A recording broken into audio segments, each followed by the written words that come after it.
Another hiking day. I'm out in Renova area, Central Pennsylvania. My hiking partner's with my dog and her dogs. A little farther up. This is usually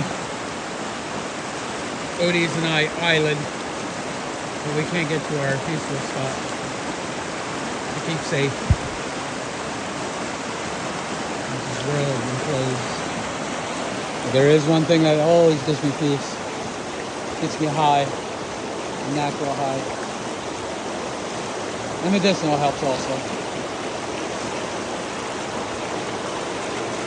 If you can, whether you live in a country or you live in a city, take a day, get out, go to nature, go to the woods, put some earbuds in, or no earbuds, and just walk around, sit on a rock next to a river, stream, creek, whatever.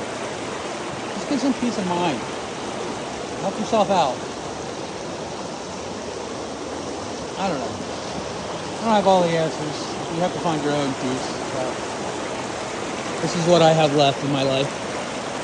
Music, a dog, some good books, a few good friends, and nature.